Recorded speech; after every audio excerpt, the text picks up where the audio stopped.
কল্পনা করুন যদি ২৬/১১-র মতো ভয়ঙ্কর এক অ্যাটাকের পর ইন্ডিয়া চুপচাপ এমন একটি সিক্রেট মিশন প্ল্যান করে থাকে যার লক্ষ্য ছিল সেই মাস্টারমাইন্ডকে তার নিজের দেশেই শেষ করে দেওয়া, কিন্তু শেষ মুহূর্তে হঠাৎ থেমে যায়।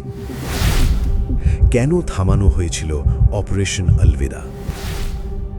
কল্পনা করুন যদি ২৬/১১-র মতো ভয়ঙ্কর এক অ্যাটাকের পর ইন্ডিয়া চুপচাপ এমন একটি সিক্রেট মিশন প্ল্যান করে থাকে যার লক্ষ্য ছিল সেই মাস্টারমাইন্ডকে তার নিজের দেশেই শেষ করে দেওয়া, কোনো যুদ্ধ ছাড়াই, কোনো অফিশিয়াল অ্যানাউন্সমেন্ট ছাড়াই।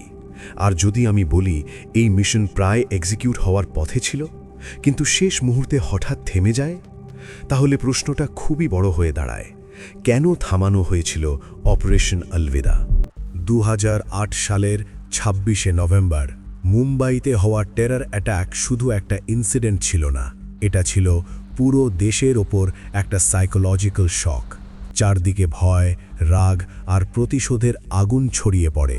ইন্ডিয়ার গভর্নমেন্ট, মিলিটারি আর ইন্টেলিজেন্স এজেন্সিজের ওপর ইমেন্স প্রেশার তৈরি হয় যে এইবার এমনভাবে জবাব দিতে হবে যাতে শত্রুরা চিরদিন মনে রাখে।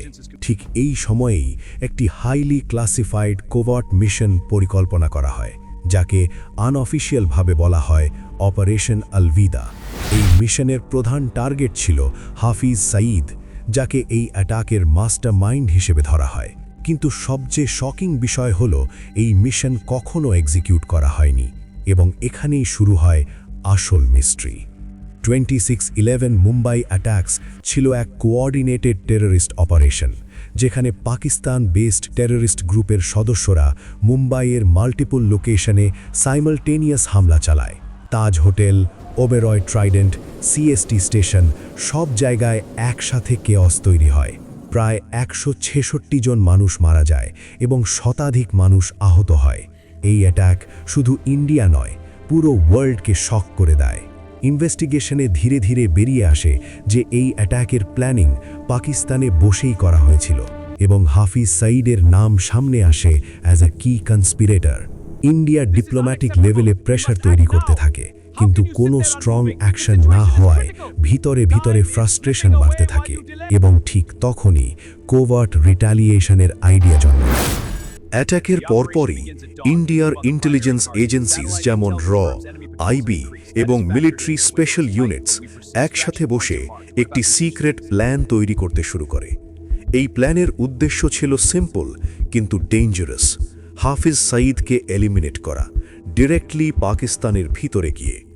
রিপোর্টস অনুযায়ী মিশনের প্ল্যানিং অত্যন্ত ডিটেইলড ছিল।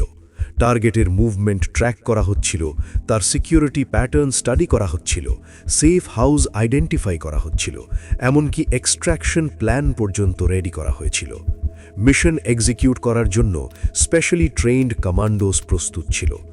এই অপারেশন এমনভাবে ডিজাইন করা হয়েছিল যাতে ইন্ডিয়া অফিশিয়ালি ডিনাই করতে পারে, অর্থাৎ যদি কিছু ভুলও হয় তাহলে ইন্টারন্যাশনাল লেভেলে ইন্ডিয়ার ইনভলভমেন্ট প্রুভ করা কঠিন হয়।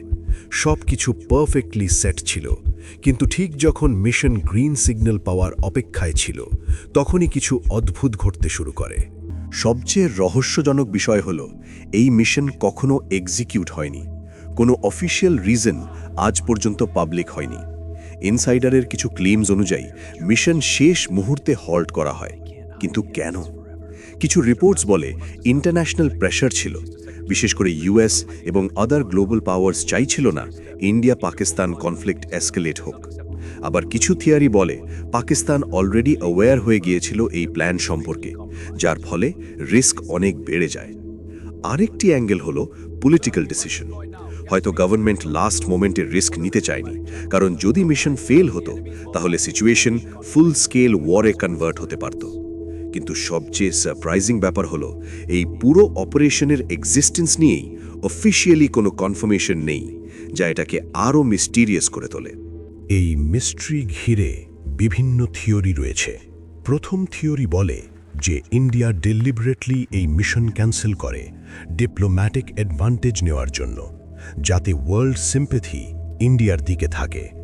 দ্বিতীয় থিওরি অনুযায়ী এর ভিতরে কোনো লিক হয়েছিল, যার ফলে পাকিস্তান অ্যালার্ট হয়ে যায়।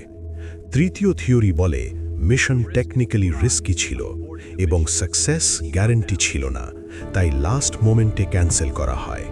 আরেকটি ইন্টারেস্টিং থিওরি হল India instead long term strategy choose করে, ডিরেক্ট অ্যাট্যাক না করে ইনডাইরেক্ট প্রেশার ক্রিয়েট করার পথ নেয়। কিন্তু কোনো থিওরি ফুললি প্রুভেন নয়, আর এখানেই এই স্টোরি আরও ইন্ট্রিগিং হয়ে ওঠে। অপারেশন আলভিদা আজও একটি আনসলভড মিস্ট্রি হয়ে রয়ে গেছে। এটা কি সত্যি এক্সিস্ট করত? যদি করত, তাহলে কেন এক্সিকিউট হয়নি? এই প্রশ্নগুলোর ক্লিয়ার আনসার আজও পাওয়া যায়নি।